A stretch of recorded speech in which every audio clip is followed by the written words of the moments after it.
Good evening, everyone, and welcome to Gray Man Prepping. It is time for Survival Saturday, and tonight's topic is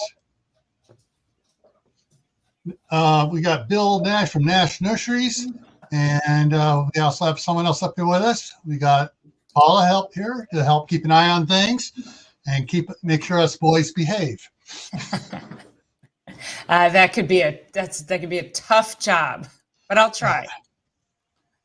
All righty. So, Bill, do you want me to do do some pictures, or do you want to tell us about yourself first? Oh, a little information here. Born and raised here, been on the farm, and we've been farming and doing a lot of nursery work, growing a lot of different types of trees. We grow hundreds of varieties of different types of trees, shrubs, cultivars. We do a lot of ornamentals as well as edible plants. And tonight we'll be talking about the edible plants, of course.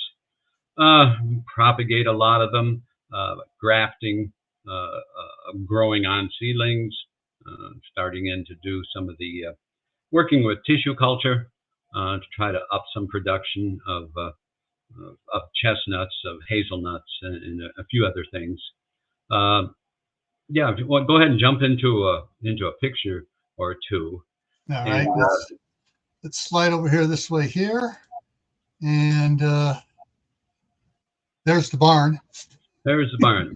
1860. It's been in my family since 1860.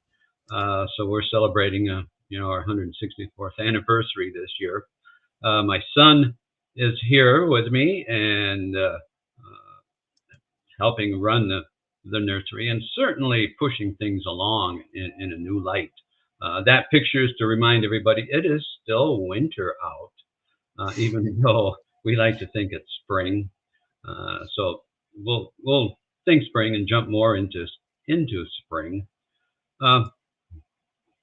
We do quite a bit of grafting, a lot of different types of plants. This is, of course, more midsummer, and a golden rain tree is in full bloom. Matter of fact, I think I saw a number of those out in Idaho. Certainly saw them in Utah. Used as street trees, very pretty summer type, and a lot of container grown stuff. Here's some ornamentals that we grow. A whole wide range of those, everything from smaller 1 gallon on up to larger 15-gallon, 45-gallon plants. You can jump into the next one there. There's some flowering cherries, the non-edible type of flowering cherries that, we've got customers that want trees that don't make a mess. And there's one, and that's my granddaughter. She's currently the 7th generation here. Cool. So we do everything from small to large. There's a load of larger shade trees getting loaded out, head out to a commercial customer that we balled and burlapped. The next one, we'll move some very large trees, if indeed you can't wait for a tree to grow. This is basically for customers, put a very expensive home in, and they don't want to wait and watch the tree grow. So we'll bring them. They want instant shade. They want instant tree. They've got a sort of an instant house, and they can afford it, so they get instant trees. There's an aerial view of part of the farm. You can see the trees lined out in the field. So we do a lot of field growing as well as in the greenhouse, and container growing, some in the field, and a lot of container growing up around in the area of the farms. A lot of irrigation. Let's jump into some fruit, and we'll talk about pawpaws. There's one that has caught the imagination of sort of the country and a bit of the world, because we've shipped pawpaw seed around the world, and a lot of other countries are starting to grow pawpaws. Pawpaws are native to North America, particularly in the eastern part of the U.S. They are not native to other countries. They're not native around. So I'm just distracting here because I was wondering that when I was growing up, one of my favorite Disney movies was The Jungle Book. And we're Baloo's singing about the bare necessities life, and he's talking about the pawpaw tree. Yeah. So that's totally fictitious. It was not over there. Okay. Well, see, the confusing part of that is a lot of times the English and then Australians and refer to papaya as pawpaw. That's very, very common. But it's, obviously it's completely different species, completely different tree. Right. So that can be confusing, and they will call that, and like in that movie, and if you talk to a lot of times Australians or the English, they'll refer to papaya as a pawpaw. Okay. That, of course, the papaya won't grow here, different plant. Where the pawpaw is a native. It's one of those little unusual quirks of Mother Nature. It's because its nearest relatives are in the tropical custard fruit family of southern Mexico and Central America. It's in the Anonaceae family. It's an Anona. So it's more closely related to things like guanabana or cherimoya. There's probably some of your viewers are a little more familiar with those tropical fruits. And so it has a lot more in common with them, and actually looks a lot like cherimoya, like the leaves. Cool. The fruit, the texture of the fruit is more of a custard pudding. It's not like a peach or a plum or a cherry or anything else that we grow there. And there we go. That's my grandson holding a nice size pawpaw. They'll generally weigh in that 8 to 12 ounces, sometimes upwards of well over a pound. Now, I take it you sell this? Yes. One of the things one of the reasons you don't see pawpaws in stores very often is that they're very perishable. They have to begin to ripen on the tree before you can pick them. If you pick them totally green, they just won't ripen. And once they're picked, you've got 2, possibly 3 weeks at most before they just spoil. So the shelf life of pawpaws is very poor. So the marketing of those has to be done right away. So that's why you only see them in farmers markets at particular times of year. Well, Michigan State University has been doing a lot of research, and they have got a extractor, a pawpaw puree extractor for the pulp. Comes from the Boema company in Italy, which they make a lot of other types of manufacturing equipment, particularly for chestnuts. And so they did a little modification on one of their commercial extractors, and Michigan State University Rogers Reserve got that and set that up. So I've been working with them on that, getting that into a puree form. And once it's in a puree form and once it's frozen, then it'll keep for at least a couple of years. So there you have a year-round availability and a real potential for another industry, for another crop. Michigan really is second only to California in the diversity of crops that we grow, and pawpaw could certainly be another one, and it would be a good profitable crop for a lot of growers, a lot of farmers, and would do well. So what is the best grow zone for the pawpaw? Zone 5, and this is, they've updated some of the growing zones, but zone 5 through about zone 8. You get too warm, and there's not enough chilling degrees hours to set fruit. We've shipped trees, well, we can't anymore, but we were able to for a while, to California and shipped them. They were very interested. The rare fruit growers in California are very interested in growing pawpaws because they can grow the cherimoyas, they can grow the guanabanas, they can grow the pomegranates, and they want to grow pawpaw.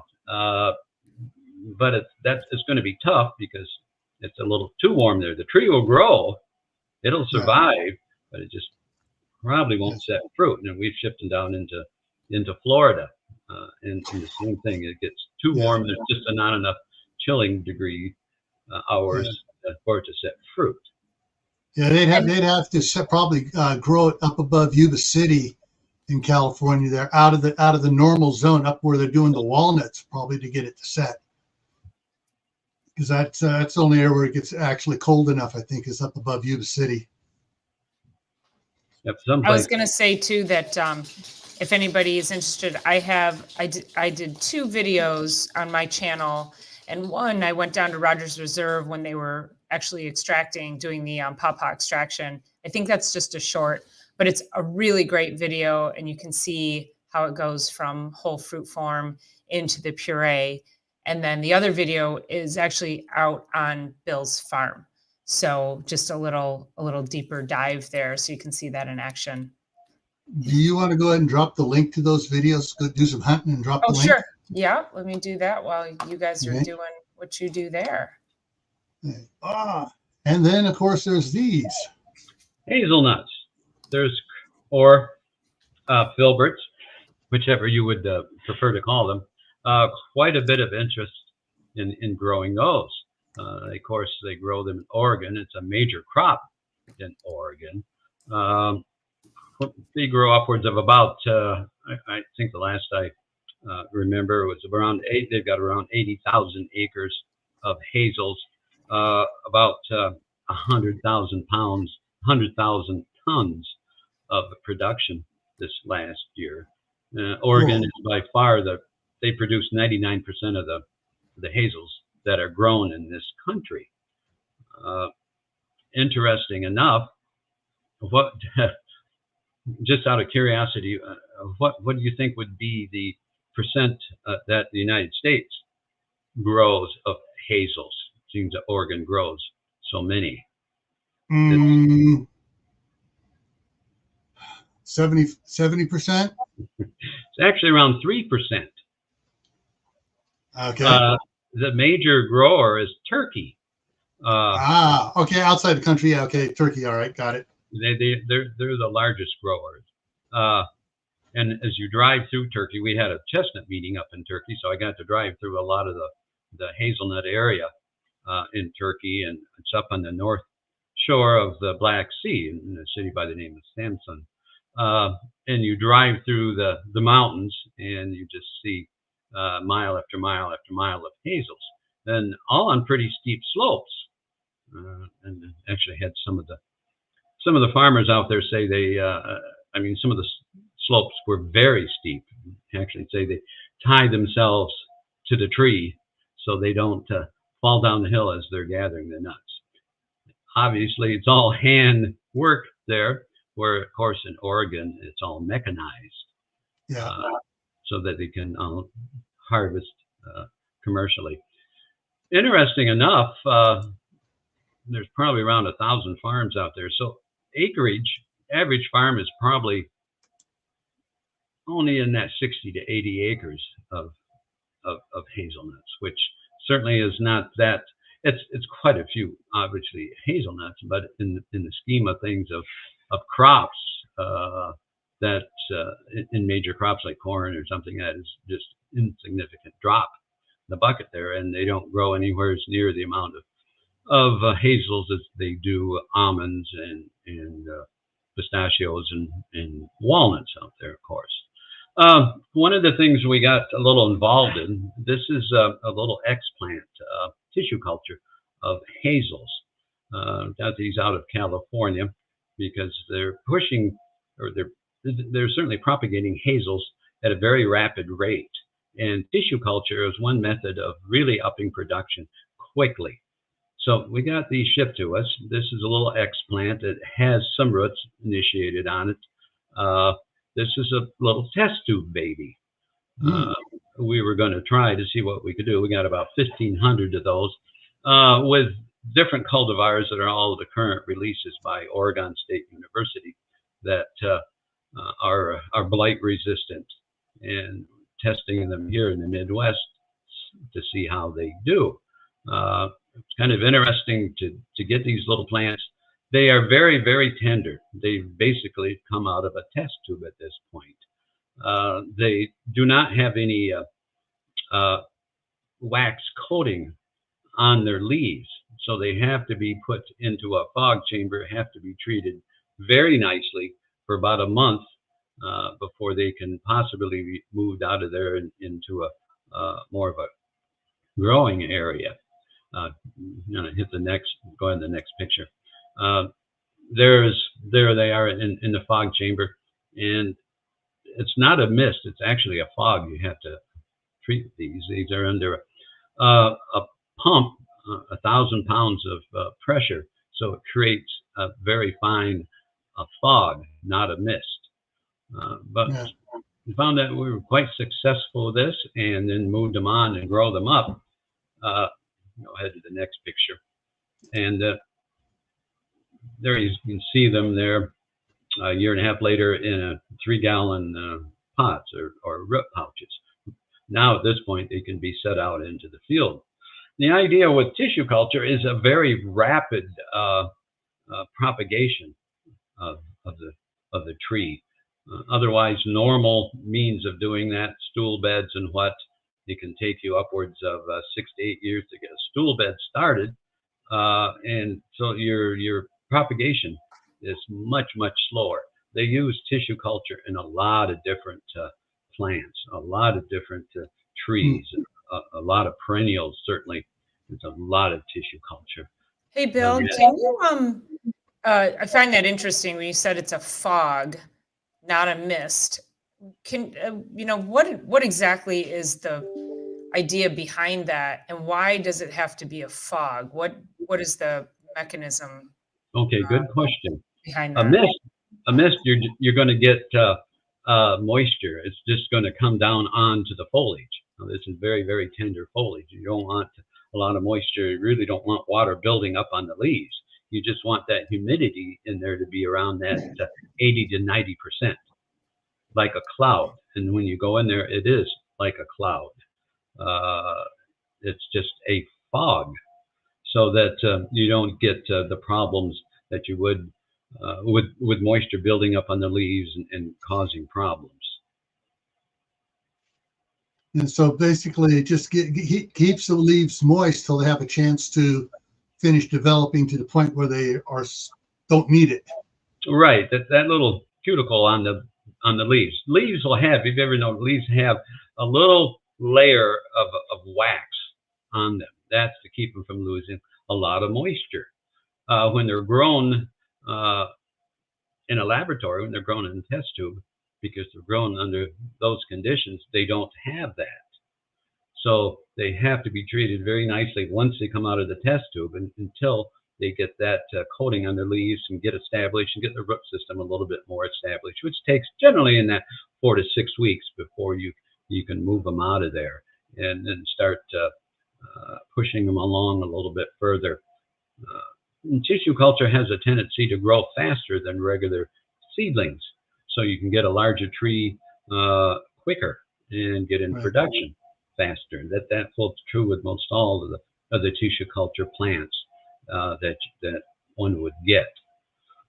This is one of the things we're kind of looking at with chestnuts, trying to get some tissue culture, and that really hasn't been done. And one of the limiting factors of either hazelnut production, or particularly like chestnut production and or pawpaw production, is the availability of trees. Now, we've got a number of growers, and we certainly have a lot of homeowners, a lot of folks who would like to plant trees in their backyard. The problem is getting the availability of trees, getting them propagated, getting them ready to plant. With apples and with almonds, and some of the really large nurseries are doing that to scale. No one's really doing that to scale with things like chestnuts and or pawpaws. Those are still propagated by the grafting method, so it takes, you have to grow the rootstock first. That takes at least a year to grow that, then grafting that, and generally at least one more year pushing that along, sometimes 2 years. So generally it's almost a 3-year process before you can get a tree. So it's just labor intensive and at a much slower rate. So tissue culture, and they do that in perennials so much, like hostas. So many of the hostas are produced by tissue culture, and they can pump those out very quickly. What is interesting about this is, so we're doing a number of different cultivars with the hazelnuts, the newer varieties that are released by Oregon State. Each variety, each tree is different from the other. So they all have their own separate protocol for propagation. Plants have their auxins, their own chemicals that they produce for growth, for top growth, for root growth, and everything else. And they respond differently to different formulations. So you have to work out, and unfortunately a lot of universities have done that, work out the protocol for the different types of cultivars. So if you're doing 12 different types of cultivars, you have 12 different protocols you have to follow to propagate those, to get the little test tube babies. Okay, cool. I'm just double checking here because I'm myself am broadcasting to both my channels, Gray Man Prepping, which is the primary channel today, and also doing over to Camp Patton Family Compound, which is my gardening and homesteading channel as well. So we're sending you out to quite a few more people than just being on one channel here today, Bill. Right. Well, Rutgers University is also doing a lot of research as well as Oregon State, and they're coming up with some very good new cultivars, perhaps a little better suited for the Midwest, perhaps a little bit hardier, so you can extend the growing range with that. And so there's some very promising work coming out of Rutgers on that, and trying to get those cultivars into tissue culture, and because there is quite a demand, quite a bit of interest in those newer varieties there from Rutgers. The fellow there, researcher, has really done a very good job, in both Rutgers and Oregon State have kind of teamed up, and the fellows have spent the last several years some time over in Russia before the war, and in Ukraine, getting some hazel germplasm over there and using that in their breeding programs. So there's some real promise to that, and it looks like there could be a real potential for an industry here in the rest of the country, particularly here in the Midwest. You've got some companies like Ferrero Rocher that make all the hazel candies, and that are really looking to buy some hazels and try to expand their industry and their food stuff, and by getting some of the Oregon State varieties that seem to be a little better suited for their needs.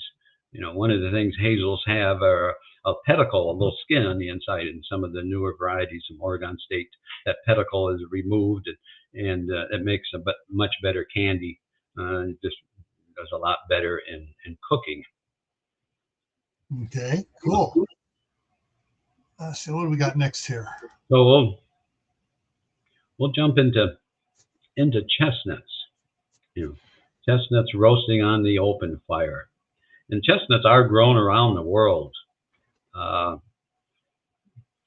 There was an industry here in this country with the American chestnut that pretty much got wiped out by the blight at the turn of the last century. So by the 1940s, the American chestnut had been pretty well decimated. They estimate over 5 billion trees were killed. The chestnuts that we're growing now in this country are either European or Chinese or some type of a hybrid in between those plus the Japanese one. We have a co-op. I belong to a marketing co-op. It was formed about 20 years ago to market chestnuts, and has been very successful. Our president has been able to market our chestnuts. We've marketed upwards of well over 200,000 pounds a year. We've got a number of acreage coming online from a number of growers, and a lot of growers very interested in growing chestnuts. It can be a good profitable crop. Like anything, they need to be kind of managed. This is a picture of a chestnut store. Last year, we were able to go to the 7th International Chestnut Symposium, which was held in Lugo, Spain. Now, this is a store that deals exclusively in chestnut products. So you've got chestnut puree, you've got chestnut liqueurs, you'll have chestnut beers, you have chestnut cream of chestnut liqueurs, breads, cakes, candies. So chestnut can be used in a lot of different methods, a lot of different ways. Of course, flour, one of the big things is chestnut flour. It's gluten-free. And so you can use that in a lot of recipes, particularly for the celiacs, and it makes a really delicious bread because it has a little natural sweetness to it. And that is one of the things also that we're trying to get, and should have some flour for sale online here fairly shortly. And it's really a nice flour. I think you had some of that, didn't you, Paula? Yeah, and so I had actually had 3 kinds of flour. I had just the regular chestnut flour, and then I had the roasted chestnut flour, and then you guys gave me some of that. It was that really sweet. It was unroasted, not roasted, but it was super, super sweet. I got it when I came down for the Pawpaw Day, and it was. They're all amazing, and yeah, I wanted to chime in too, just as far as the versatility of that, because again, with so many people not wanting to have gluten, it's such a great gluten-free option. And I use it I'll dredge fish and do a little pan fry and butter or coconut oil or something. I'll dredge chicken breasts and use that. So it really fries. If you want to do a pan sear with a little crust on something, it's amazing. And then that sweetness from it adds so much flavor to what you're cooking. We just made up another batch of flour, and matter of fact, I sent you some, so you should have that very, very shortly. Oh, lovely! Thank you. It's ground it a little differently. I think it'll be a little easier. Is it like a meal? Because we talked about too, like more of a meal. Like almost like a panko. I did send you some of that also, which are more of the fines. It's a coarser for coatings. Yeah. And the flour is it's more like the same type of consistency of a regular all-purpose flour. Well, I'll make more bread out of that. And just to let everybody know, we had one of our nut growers events. I guess that was in the fall, and I made a bread out of the chestnut flour and the pawpaw puree. So kind of like a banana bread, but I used the pawpaw puree instead, and it was outstanding. So can kind of use all the things, put it all together. Right. Oh, and I think I chopped whole chestnuts and put it in there too. So I was representing all the industries. It was very good.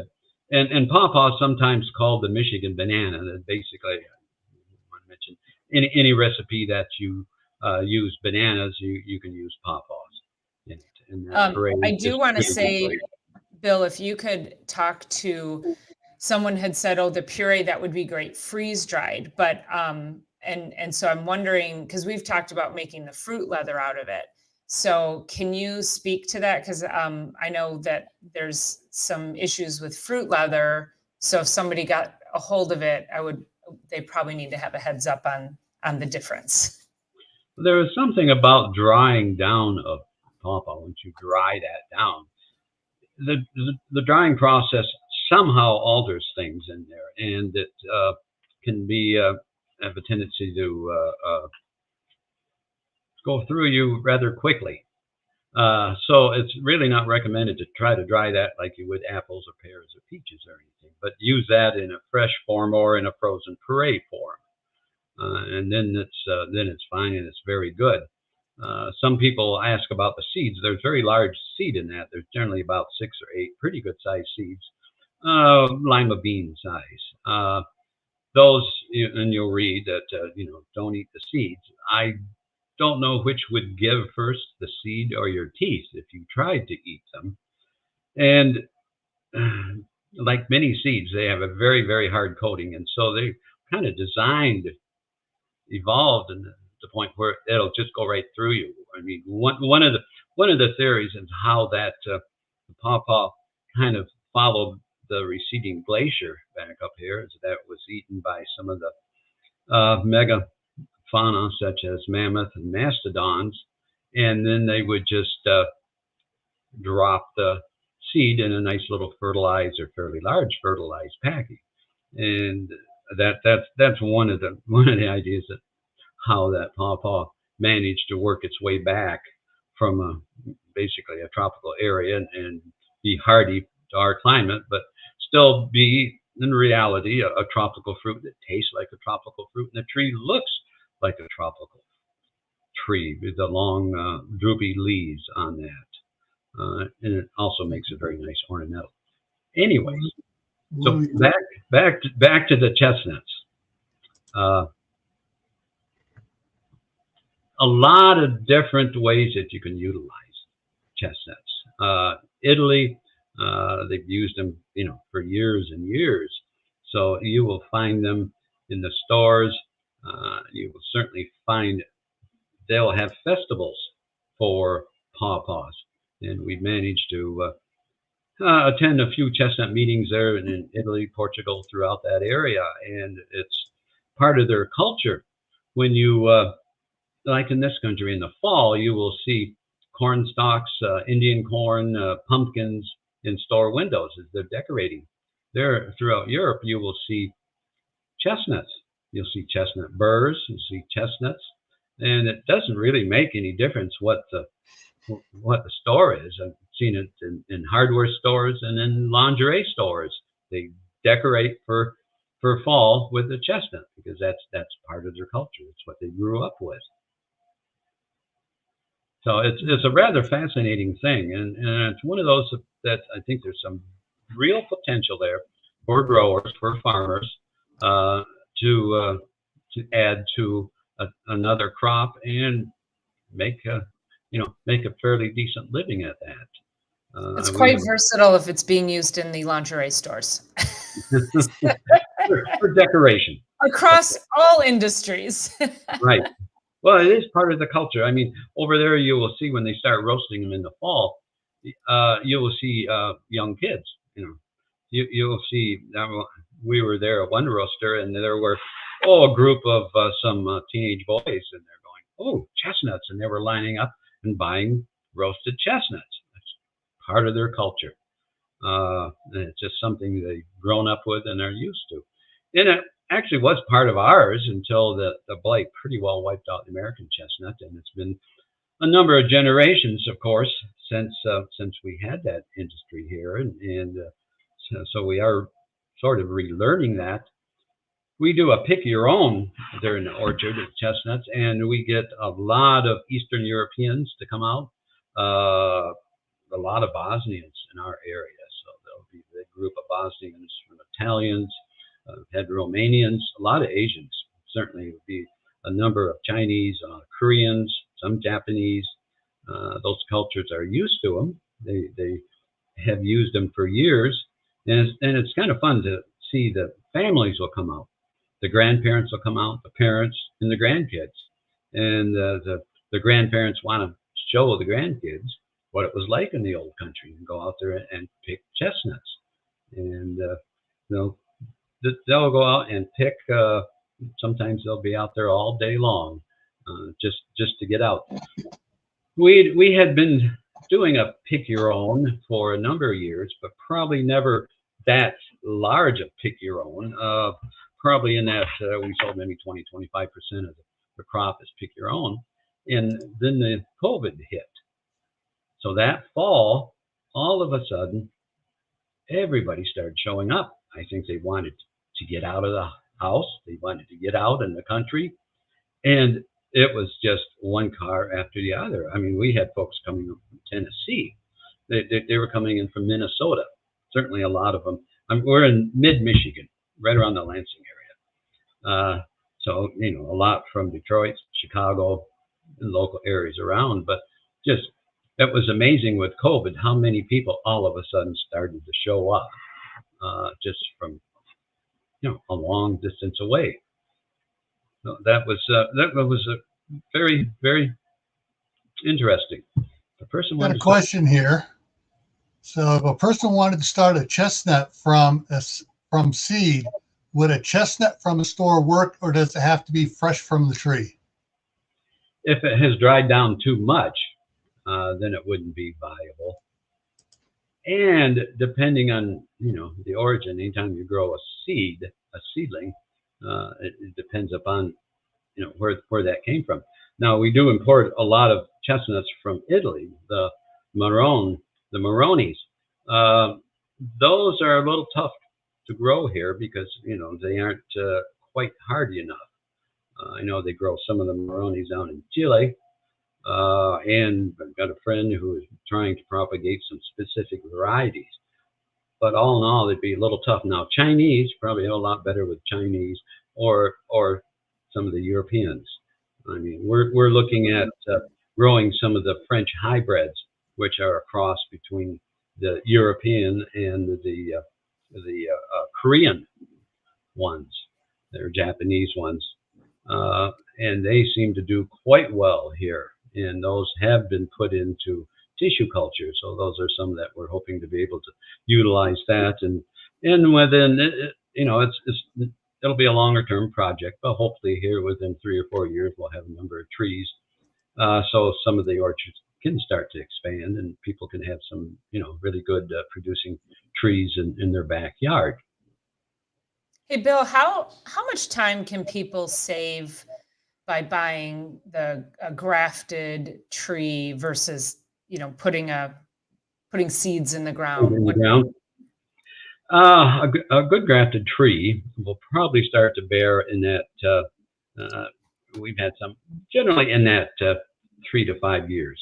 A seedling, particularly plant a seedling in the ground, that's a little tough with chestnuts simply because once you put it in the ground, everything, and I mean everything, will want to eat it. Moles and squirrels and mice.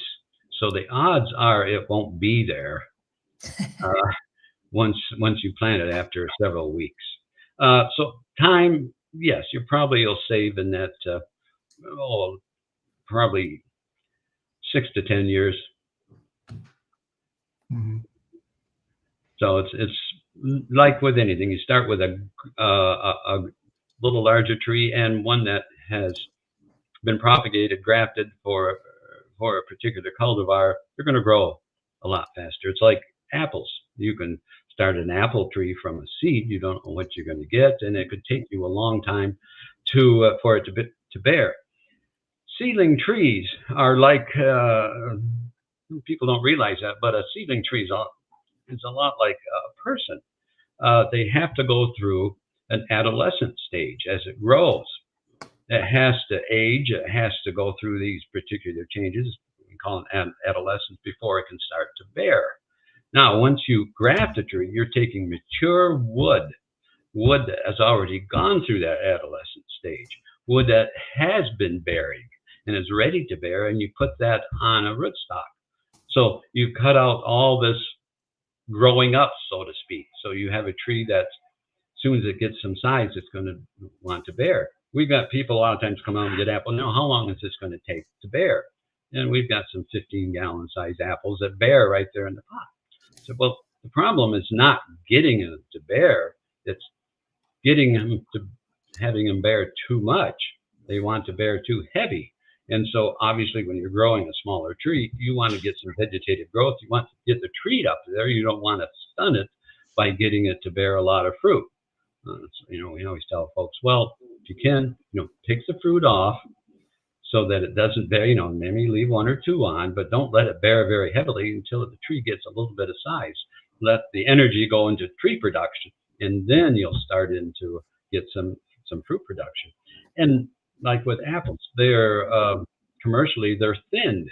A tree will produce so many apples that they're going to be small. They can break branches, and they're not going to be of the quality. So they're thin. Commercially, they thin the apples just because the tree wants to bear so heavily. Yeah. Well, I mean, that's what I do with my tomato plants, or, you know, you buy a seedling and you see that there's a cup, you know, even the flowers, I'll pick the flowers off because the stem isn't as strong as it could be. So, so yeah, that makes sense. Yep, exactly. You know, the old way was when you set out your annuals, you always pinched them back so that they'd be a little more compact and grow. You know, nowadays, you've got to have a big enough annual that's already in bloom, and when you plant it, you're not going to pinch it back because you want those blooms, and you plant a lot of them in there very, very thick. But you know, people aren't able to wait quite as easily, I think, many as they once were. We're anxious. Yes, want to right impatient. now. Yeah. People don't want to wait, and you know, obviously can't blame them. Yeah. Well, some of the, you know, some people sent questions in, and probably the most popular question they had sent in over the last week or so to me to ask is about bare root shipping. Do you ship bare root plants? Very seldom, simply because we actually started shipping mostly with pawpaws, and that's one tree that kind of doesn't like to be bare rooted that well. It sets them back. So Right. We'll ship them in, well, generally in either small size, they're in little 6-inch, 4-inch pots, X pots. We grow them to kind of air prune the root system on this so they don't set a taproot. That's kind of another story. Or in gallon or 2 gallon size. They just do better. They're not stressed, but they're not set back because here's a plant. It's like your little tomato that you buy in, you know, a gallon pot or 2 gallon pot. It's there, the root system there, it's ready to grow. Put it in the ground and just keep watering and fertilizing it. You're not setting it back, and it doesn't have to reestablish a root system. It just takes off. The downside to that is obviously it's more expensive to ship that way because you're shipping some weight. Yeah. And there's a few more hoops to jump through for the grower. Also, if you're shipping it with soil on, you know, one of the things with particularly shipping around the country, pawpaws, is that the Japanese beetle. Japanese beetle is, of course, we have it here in Michigan. I can't remember if you have it there in Idaho or not. Some states do, some do not. So as a grower, we have to certainly comply with what's called the United States Department of Agricultural Japanese beetle harmonization program. So depending on what state we ship to, there's different protocols we have to follow in order to ship it to that state. If you already have Japanese beetles, then there's no problem. If you do, then we have to jump through a couple more hoops to make certain that it's free from Japanese beetles and that we can ship to your state. So that makes a difference there also. Right. I think you kind of answered it, but I want to get a direct answer to this. So rootstock and grafting. So when you're taking like the rootstock for a younger either chestnut or pawpaw, whatever, and then you're grafting older branches from an older same variety onto it. And that's all you know as far as the grafting with the rootstock and stuff. Just basically giving it a jump start on it. You're not because I know, like with citrus trees, there's a particular lemon tree that they'd like to use for rootstock for lemons, all the different types of lemons, oranges, tangerines and stuff. They like, because that one particular lemon is a very hardy rootstock, and they like to graft the other ones onto it. You don't have anything like that. So you're going the exact same variety to that exact same variety, right? Basically, yes. Rootstocks, of course, with citrus, apples are a very good example. Many different types of apple rootstocks have been developed, dwarfing, semi-dwarfing, different types of soils. There's literally dozens and dozens of different apple rootstocks. And a lot of times, if you're planting a commercial orchard, you're going to cater the rootstock to your needs, your specific needs, how far apart you're going to plant them or close, whether you're going to trellis or what. Now, unfortunately, with pawpaws and chestnuts, haven't advanced to that point whatsoever. There's no clonal rootstocks available for either pawpaws or chestnuts. So they're planted on seedling trees. So you're growing that seedling, and then for a year or two, then grafting onto it. Pawpaws don't seem to be too much of a problem doing that. Chestnuts are a little more unusual in that you can have what they call a graft incompatibility, and so the rootstock does make a difference. In other words, you're not using a European rootstock for a Chinese chestnut, and we've been growing those and growing them around the world so much. There's a lot of crosses, a lot of hybrids, because all the different species will cross. And so you can come up with a lot of different things and some incompatibilities. So generally what is done with chestnut is that if you're going to graft, let's say, a colossal or a bush de Betazac, whatever you want, you plant the nut off that tree, mother tree, grow that up, so at least half of that seedling tree that you're using for a rootstock is the same as what you're grafting to it, because you remember they're open pollinized, so you have two parents.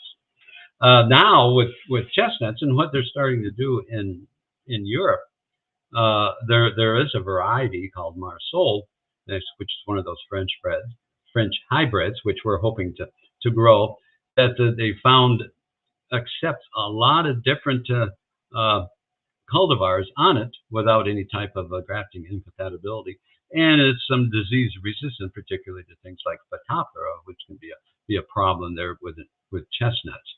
So we're starting to look at some clonal rootstocks with chestnuts, but it's just in the very, very beginning stages, and nothing has been done, of course, with pawpaws.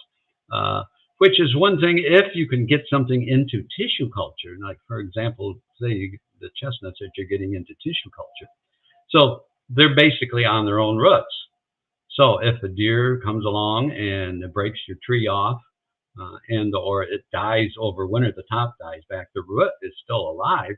And if it's been cloned, what comes up is going to be the exact clone. Cool. Where on rootstocks, it's just going to be the rootstock. You don't know what you're going to get. Yeah. When I bought up my first house in California, it had a lemon tree out front. And the year before I bought it, we had a really cold winter there, and it froze the lemon tree back. And so what came up, looking at this trunk on and everything else, looked like it was all the rootstock. Mm-hmm. And what came up had the biggest friggin' thorns on it. I mean, as big as my index finger on it, but the lemons on it looked like a softball or a small grapefruit. And that one's so prolific, but my wife says, it's fine. I love it. You're going to use it. All the neighbors love it too, because we probably give away at least 50 pounds of lemons off that tree a year, at least. And but then we also in the back, we have, trying to remember all the lemons. My wife has 3 different types of lemons planted in the backyard. as well. And then we got like a bunch of oranges, and then we have apple trees and apricot trees too. But yeah, that's the only one that we've had where the rootstock was the sole survivor. And that's just because of the 1 year there. Now I want to switch gears here a little bit, if you don't mind, away from chestnuts and pawpaws and hazelnuts. And you raise apple trees, right? Yes. Hey, Gil, could we answer this question from Idaho Garden Girl real quick about having pawpaws around livestock? Okay. I think that's a good question. And she's wondering if a pawpaw tree is a good tree to have around livestock. Skin and seeds of pawpaw are toxic. Even twigs are toxic. So she says. Okay, what the tree has is, because it is of basically a tropical origin, well, they have some unique chemicals in cetogenins. Now the seeds are toxic, but I said I don't know if a human, I think you'd have a very, very difficult time cracking that seed. I don't know if livestock would even bother that. Now the deer do not like pawpaws. They do not browse the pawpaw. There's something about that foliage that they'll leave alone. They love apple trees, of course. They go right after them.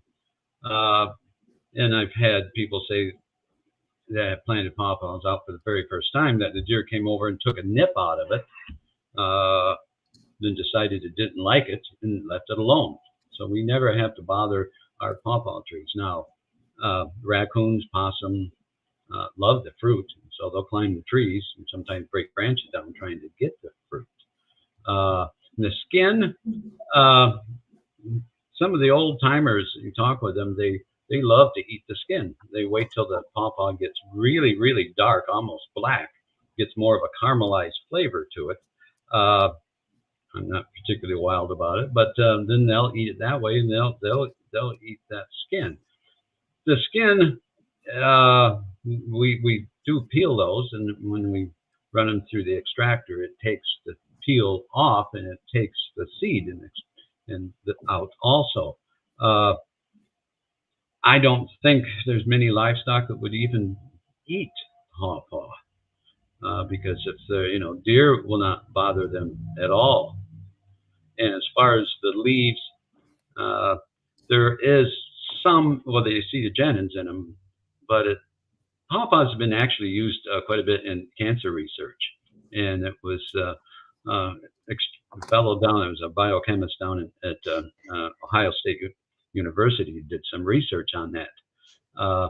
And that's interesting. They did like the leaves. And anyway, so they were using that in cancer research, and there was quite a bit of excitement about that. Evidently, the pharmaceutical companies wanted to synthesize that, but it's such a complex chemicals and the synergism of all the different chemicals compounds in pawpaws that they couldn't synthesize it in the laboratory, and I guess they decided they didn't want farmers trying to grow it for them. They wanted to do everything in the laboratory.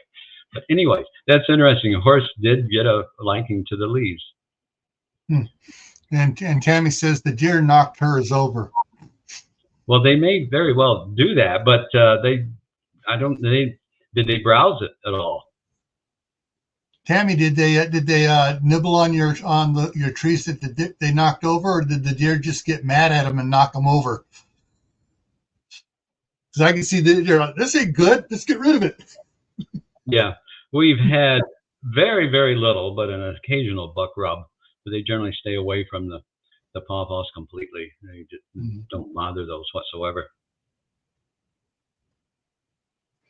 Okay, Tammy asks if a pawpaw is broken off, will it come back from the roots? Yes. Oh, absolutely. It'll come very vigorously from the roots. But that is one of the problems. If indeed it's a grafted variety, then it's just the rootstock that's coming back up. So I'll tell a little story on that. I bought 2 pawpaw trees from Bill a few years ago. Bought them in honor of when my dog died, so pawpaw. And and then we had a storm. It'll be 3 summers ago now. My 80-foot white pine snapped in 3, came down, crushed the pawpaws. One was about, I think, Bill, when I got them from you, I think they were maybe about 2 feet tall. Okay. Maybe not quite that tall, maybe 18 inches, something like that. So the tree took them both out, and I was like, oh my God, and you said to me, you said, well, keep an eye out, because if those roots are strong. So one of them it's kind of growing all crooked, but the one that actually wasn't doing well actually came back. And the other one, I still go out and I still look for it, because where it's at, it doesn't get mowed or anything like that. But yeah, it came right back up. And I think that was I'm assuming that was a grafted, I don't remember what I got from you, but yeah. So came back up. I didn't think it was going to, but it did. Yep, pawpaws do that. And when they get older, they have a tendency to start suckering more. And one of the things you'll find when you do find them out in the wild, in the woods, many times people will find one and there's, well, it's not bearing. Why isn't it bearing? It could very well be just a single tree, and it will sucker. It'll send out more, but it's the same clone. Every tree is genetically identical, so it's not, doesn't have a partner. It's not getting any cross pollination. So that is relatively common also. Got broken over. It actually didn't break. It's bent in half.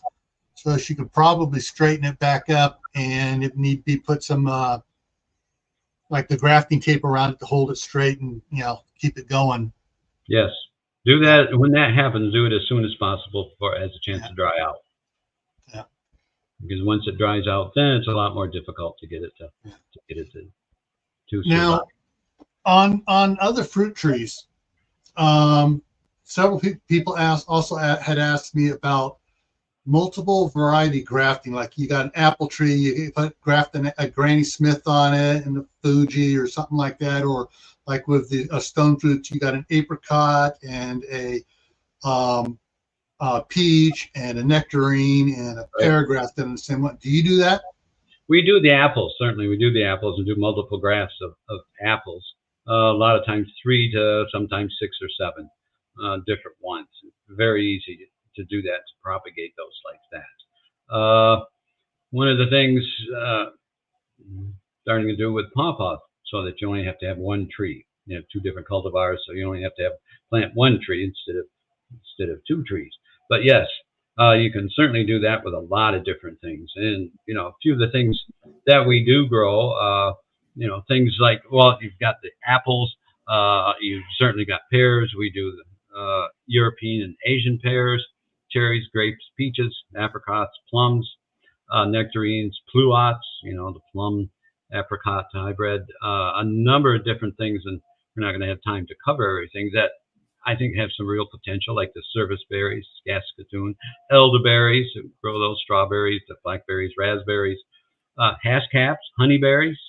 Now, there's a real potential there. A little bit like a blueberry, very hardy. To zone 3, they're generally good to 30 to 40 below zero. A lot of good cultivars out there. Known some people starting to do a little bit of pick your own, planting some to pick your own.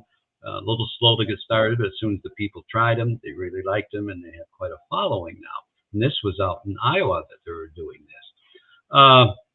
The blueberries, mulberries, kiwis, it's not the kiwi you get out of the store, but rather it's a smaller size of a grape, but very good, very tasty.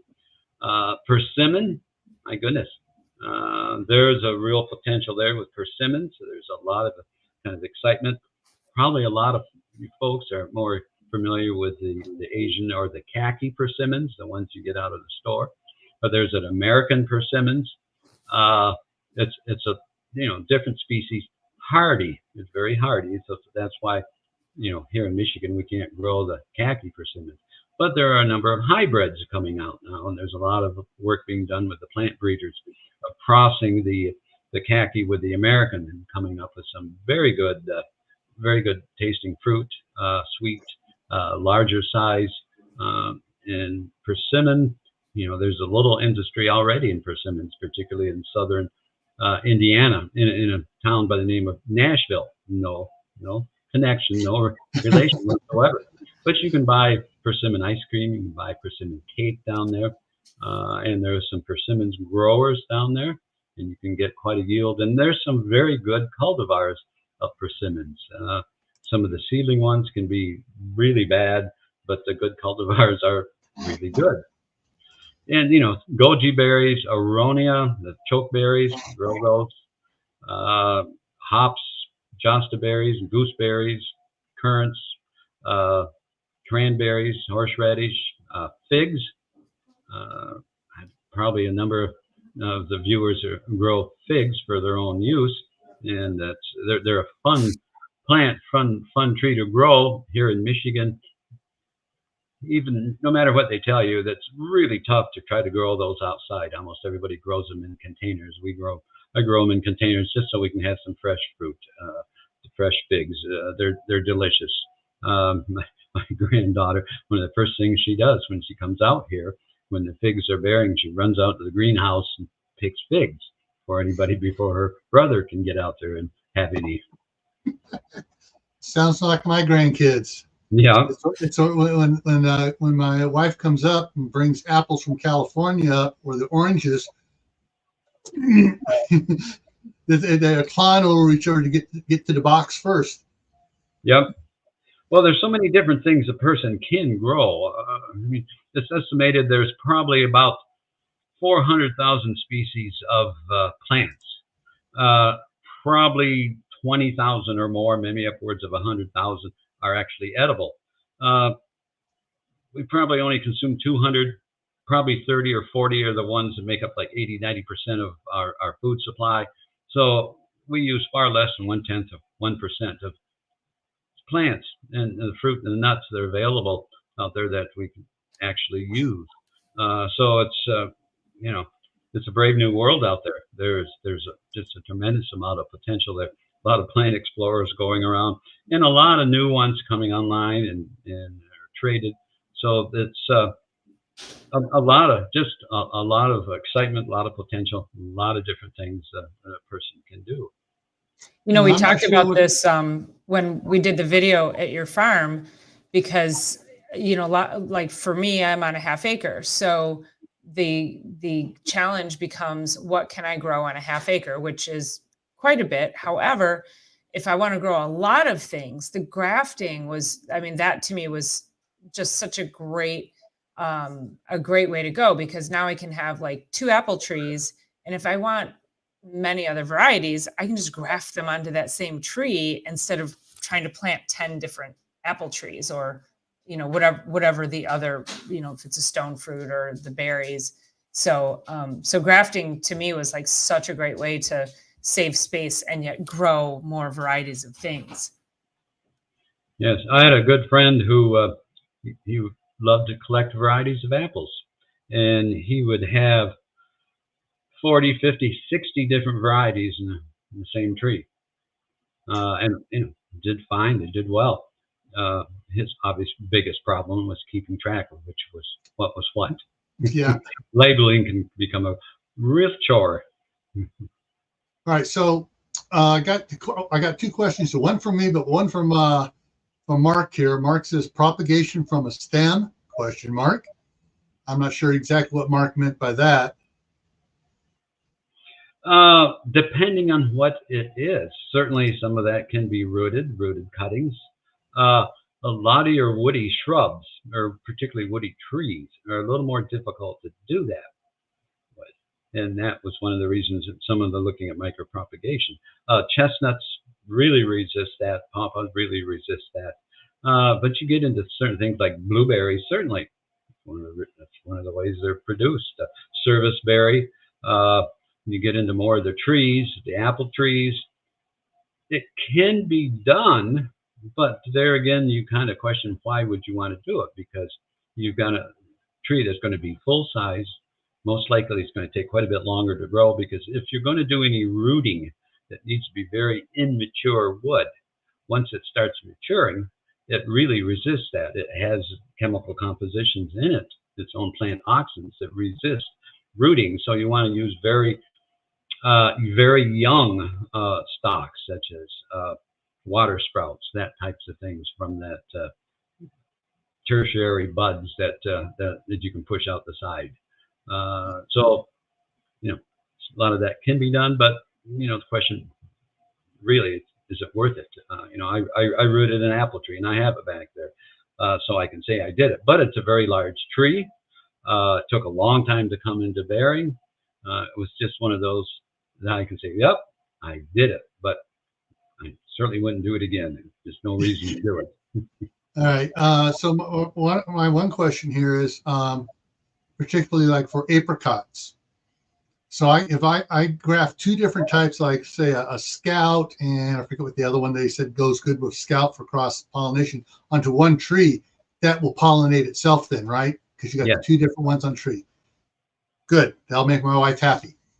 Yep. You know, we'll get people to come out and I like I particularly like Jonathan apples. So give me you know, 10 Jonathan apples. Well, first of all, there's no pollination there because they're all the same. And then second, why would you plant that many of the same thing? You're going to have so many apples at the same time. What are you going to do with all of them? Yeah. Because like my wife right now in California, we planted a Granny Smith and a Fuji. And we're lucky that across the street there are 4 horses.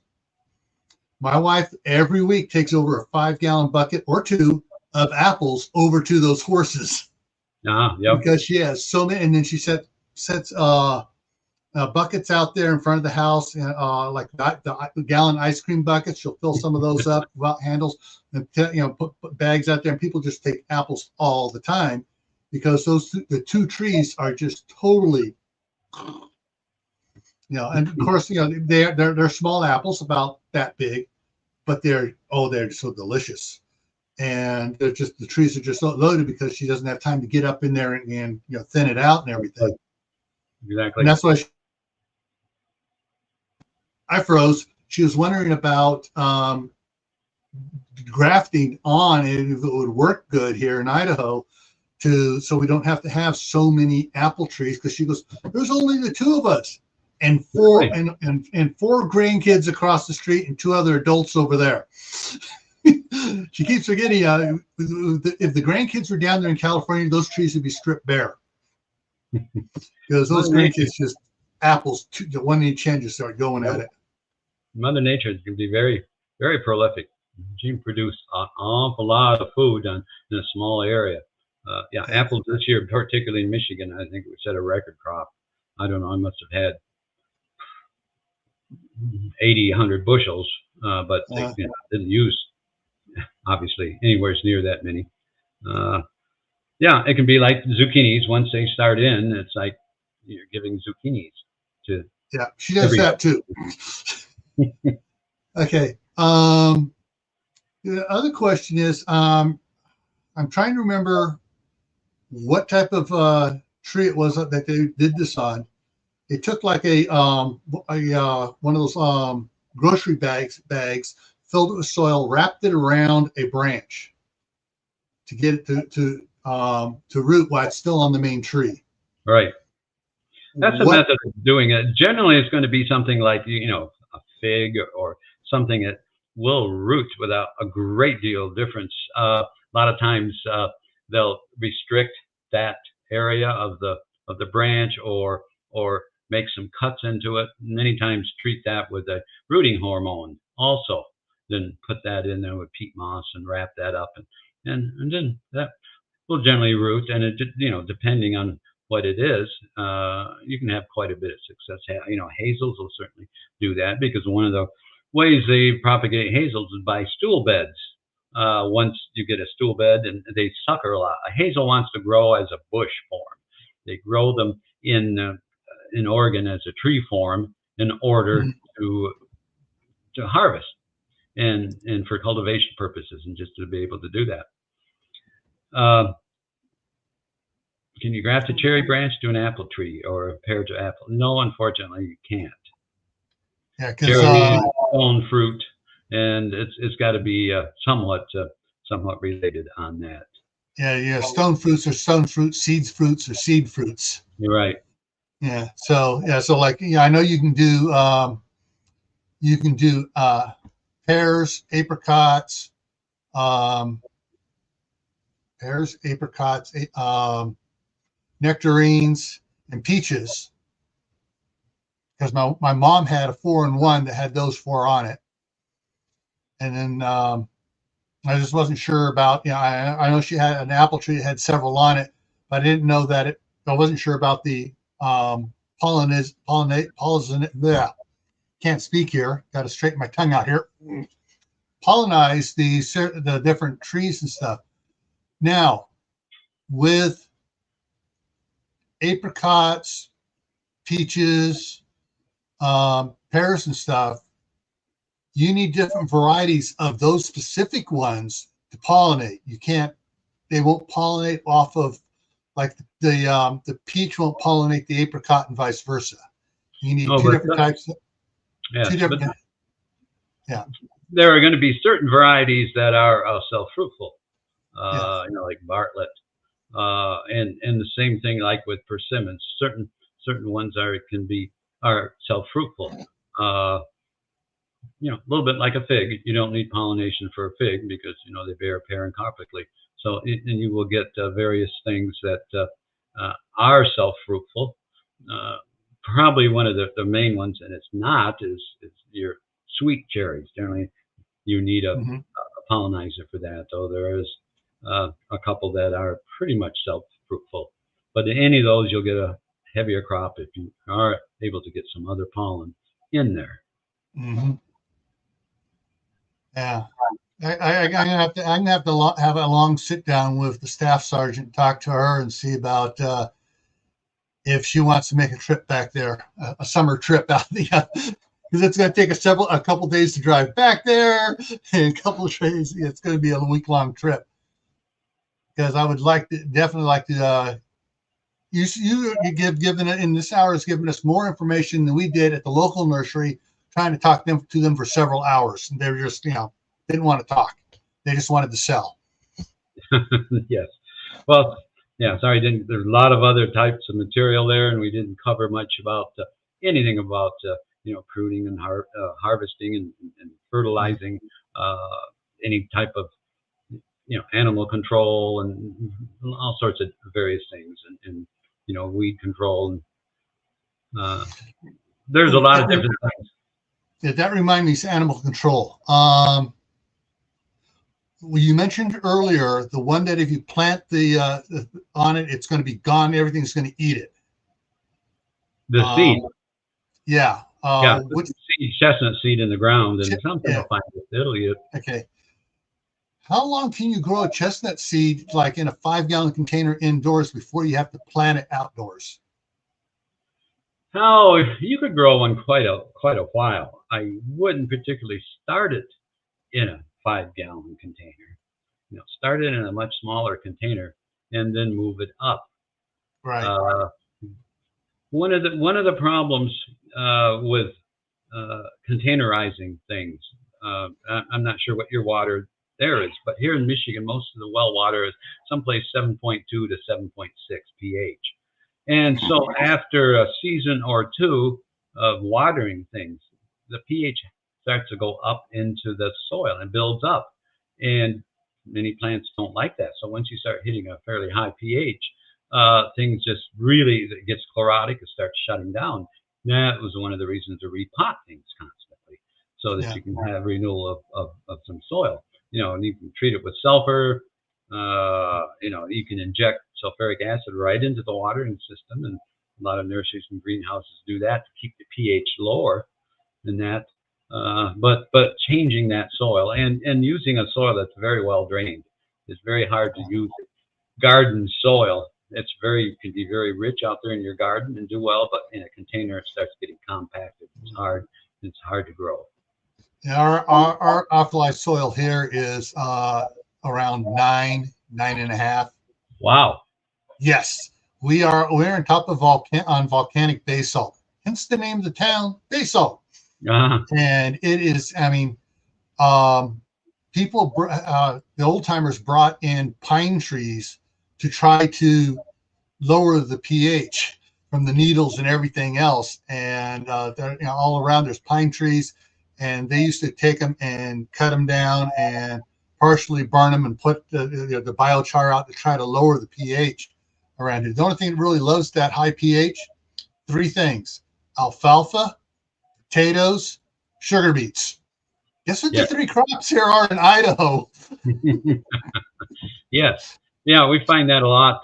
Folks will build a new home, and it was an old soybean field or something, and sugar beets, and the pH is, it's heavy clay and the pH is high, and they want to plant dogwood or they want to plant pawpaws. Well, they're not going to do well. Sulfur, that's one of the elements that has been overlooked a lot in the past. Is becoming a little more recognized.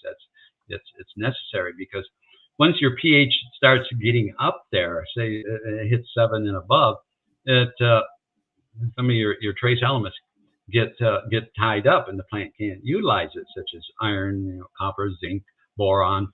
So it may be there, but the plant can't use it that high pH. That's classic horticulture 101. So you got to lower that pH. And sulfur, it's organic, it's natural. It really is the way to do that. You can lower that pH. Pine needles, and there's other methods of lowering it, but it's slow. Yeah. Because soil is buffered, it doesn't change easily, particularly when you're using a large amount of that. If somebody comes in and says, if they have a big order and it's for a landscaping, like new landscaping, do you ask those questions? Because until you told me that a little while back, that never would have even occurred to me. You don't know what was on that land prior to you moving in. So, do you ask those questions of people, or, help assist them, so that, because that could be a pretty big outlay to have everything die, right? Yes.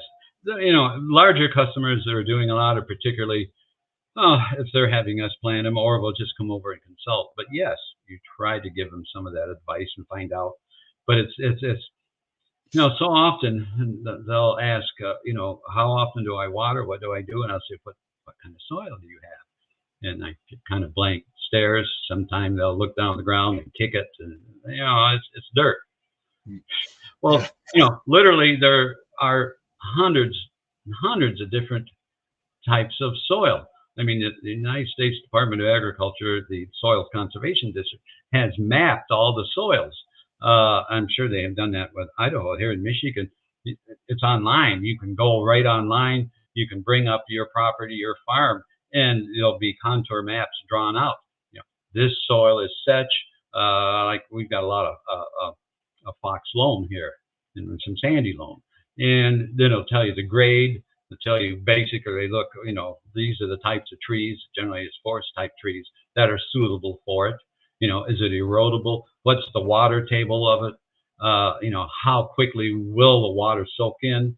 And you can get all this information out. And particularly if you're planning on putting in, say, an orchard, or you want something out there that you can make some money off of,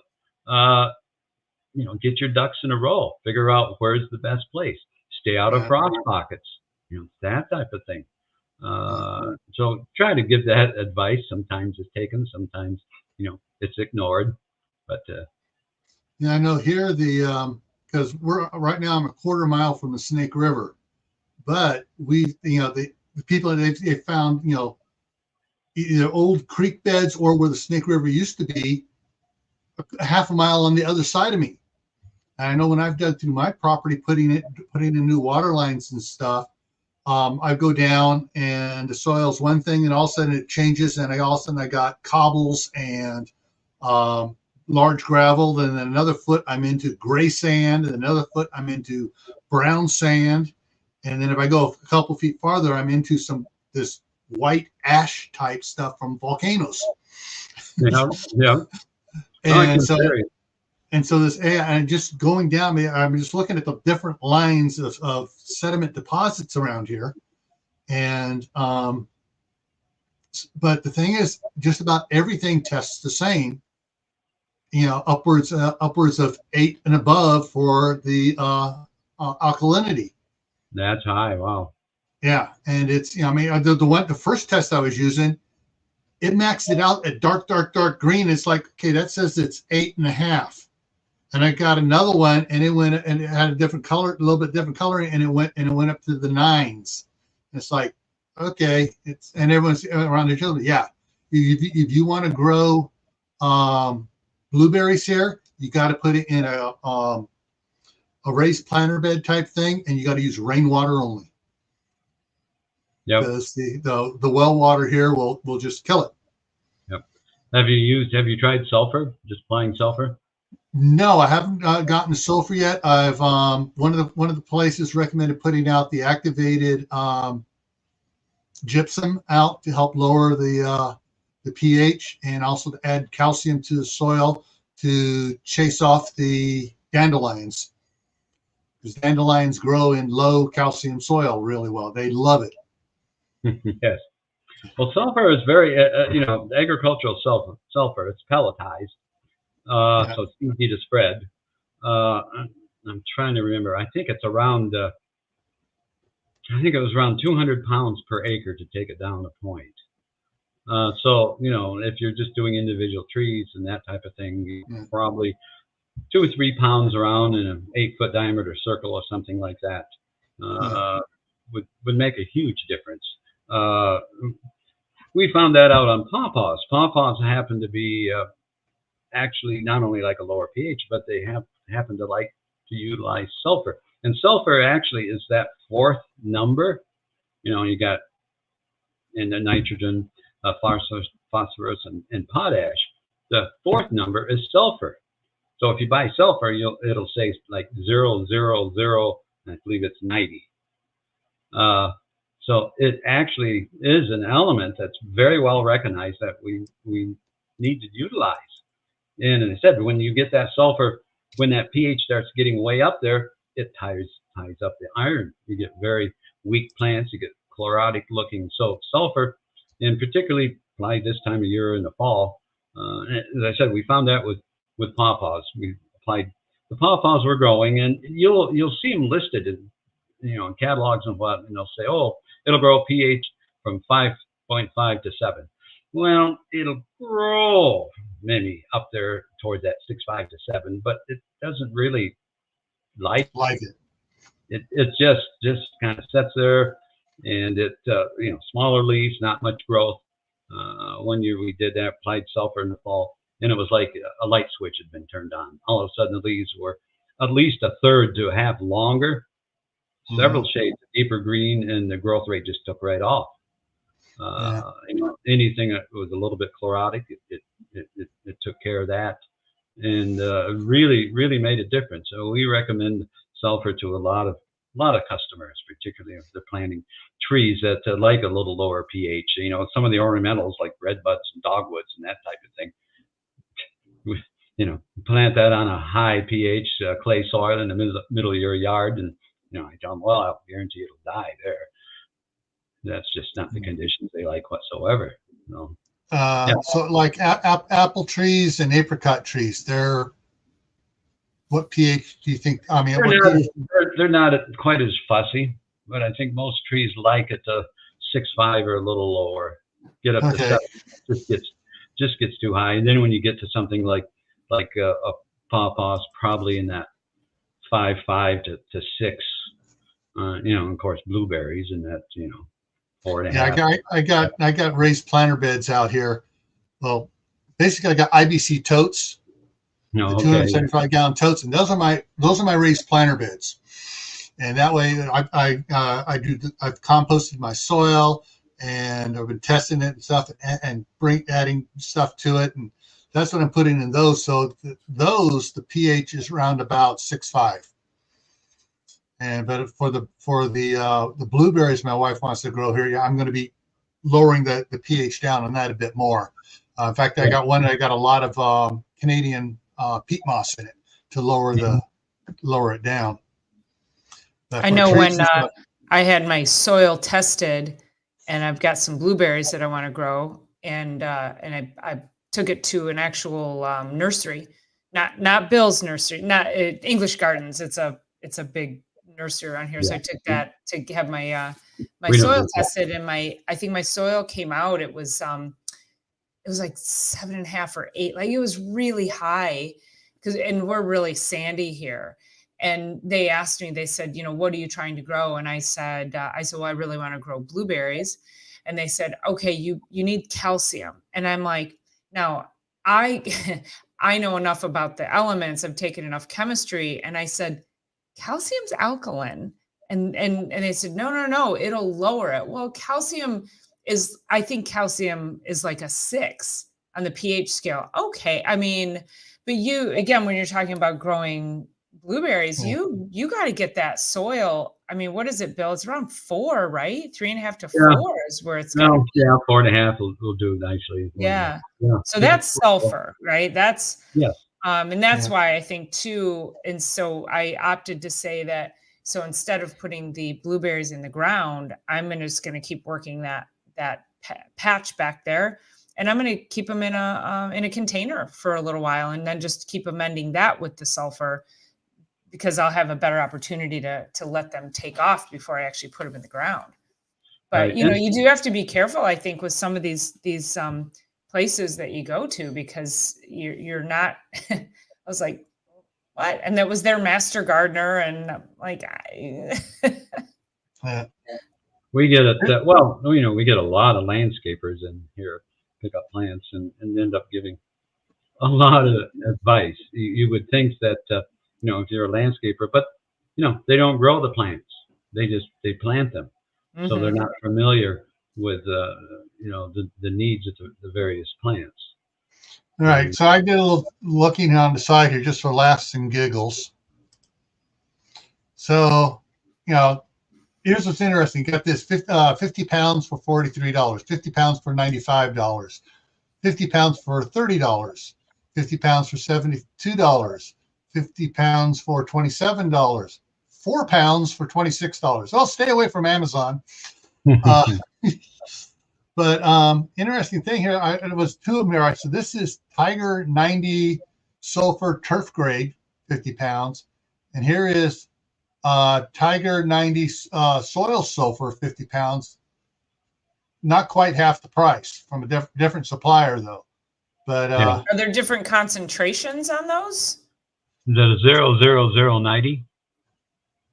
That's what it looks like. It could be. It says, the brand is Tiger, and it says 90 CR sulfur. Another one just says Tiger 90 soil sulfur. I know that sulfur went up a bit because we bought some couple 3 years ago, and it was around $420 a ton. Yeah.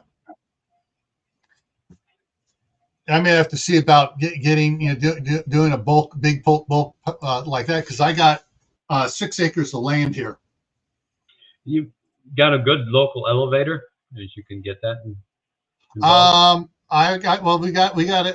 It's right down the street here, mile away is a grain mill, and everyone says, "Oh, you can get that stuff there." But there's another one up in Idaho Falls, another one down in Pocatello I can check around with, and actually we actually got Simplot up here in Shelley. Hey, Bill, how often would you recommend to apply the sulfur? Oh, very good question. Sulfur is much longer lasting than, like, say, nitrogen or something. It's generally good in that 4 to 5 years. It'll stay quite a while in your soil. But I mean, like, to amend it, like if you wanted, so like for the blueberries, I'm trying to get it from 8 to 4. So what would be the amount? Like how often would is it like every couple weeks, so once a month, or? No, it'd be one application, and it takes a little while for it to work in, but it's long lasting. So that's why they in the soil. That's why you apply it. We found applying it in the fall works really well, because it's kind of activated by the winter snow and the melt and the rains and everything, and then comes spring, it just takes right off. They're probably, I'd have to look up recommendations for containers on sulfur, but you're probably, depending, say a 5-gallon container, you're probably looking at just, several tablespoons, something like that. I would imagine. I'm sure there's some out there someplace for, small amounts. And anyways, make sure you get the pelletized. Don't get the powder. Well, I think I got it from you. So it was pelletized simply because if you start. Yeah, I'll just assume I get the right stuff if I get it from you. Well, the powder will work fine, but you start spreading powder around, and that dust gets up in the air. You and don't want to breathe that in your eyes. That's going to be extremely irritating. Yeah. So this one of these ones, the which one was this one? This was the. Okay, so the first one one was the 90 CR. It's 90% sulfur, and it doesn't say what the 10%. Oh yeah, 10% bentonite. Just to bind it up.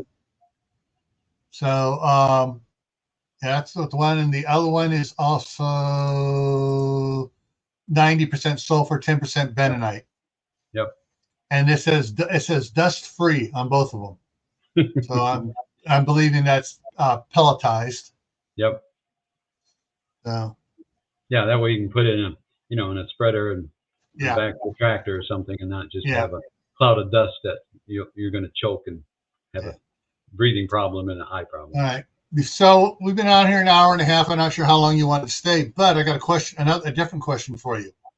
I know that Courtney of White Family Farm did an interview with you on it.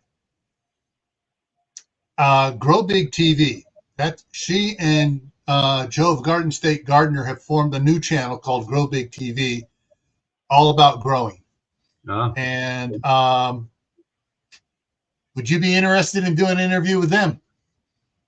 Sure, I could do that. Joe, do you hear that? Joe's in the side chat.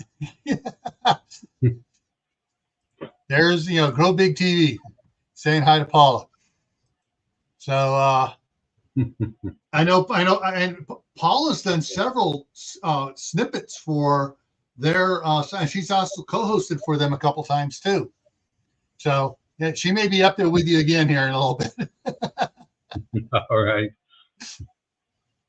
But yeah. So yes, he said yes, absolutely yes. Joe would like to get with you. So okay. Paula, you want to facilitate that? I would definitely facilitate that for sure. Yeah. Now I know Grow Big TV does stuff earlier in the day than I do because he's back there where you are. Actually, he's farther than you are. He's in Jersey. And he's in turn into a pumpkin time zone. Yes. And so yeah, I know that they'd like to get with you on that, and so they may want to go 2 hours with you if that's okay. You'll have to talk to Joe about that. And I know they'll like to cover a lot more stuff, and I guarantee you I'll be in there watching that as well. Well, and I have to also tell you, Bill and I are just trying to coordinate our schedules, but Bill's going to be on my Sunday Night Live. Probably, I would say in the next couple of weeks, we're just trying to find a Sunday that's going to work for him because Bill has a very interesting story with regards to health and his family. And his story could really help impact and help other people. So, we're going to just be talking about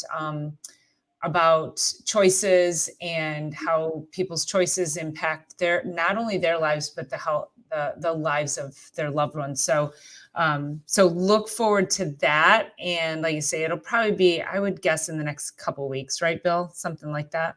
Yes. So.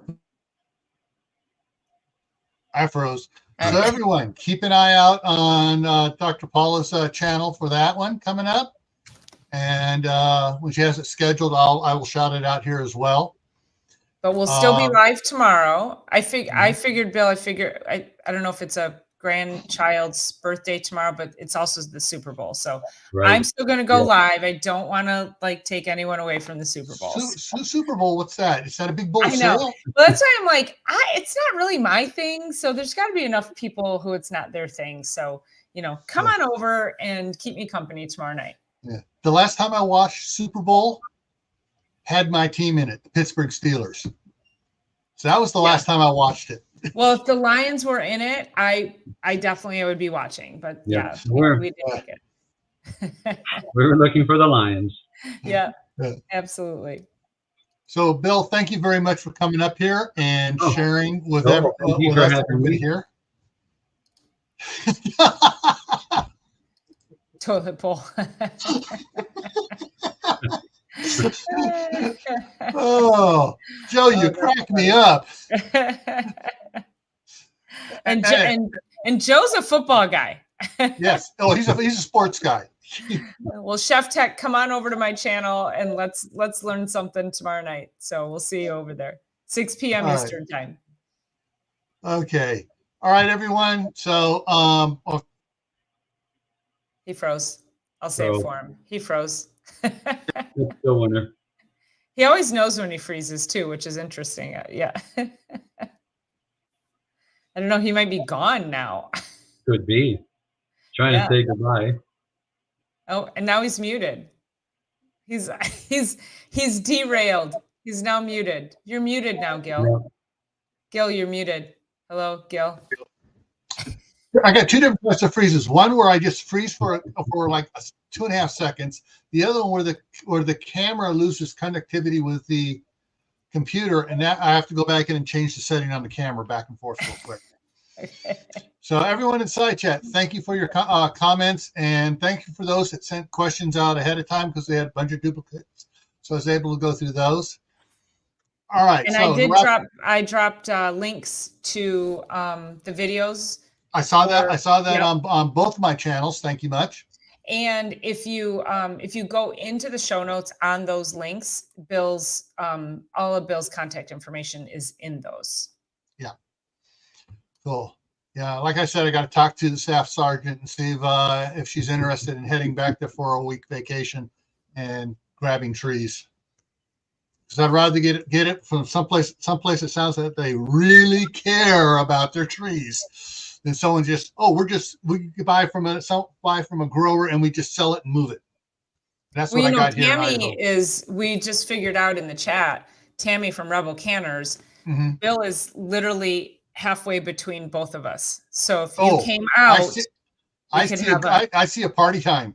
Right? Exactly. And then Corky, she's 2 hours south, so we can get her to come up, so yeah. Make it an extra day of just doing stuff. Yeah. YouTube. All right, so everyone out there, stay happy no matter what life throws at you. Stay safe. Don't go out doing anything foolish. Keep adding to your preps: water, food, medicine, clothing. Learn a new skill. Learn how to grow trees, how to graft them, how to take care of them. That's food. That's also a shade tree as well. All right. Take care. And we'll see you next time I'm on is Monday. Monday, we're talking about, I've got Tammy from Rebel Canners up on Monday on Camp Patton Family Compound, 8 o'clock Eastern. We're going to be talking about tempered glass and canning jars and cookware. So that'll be good. Hope to see you guys over there. Take care, everyone. Okay. Everybody. Thanks so much.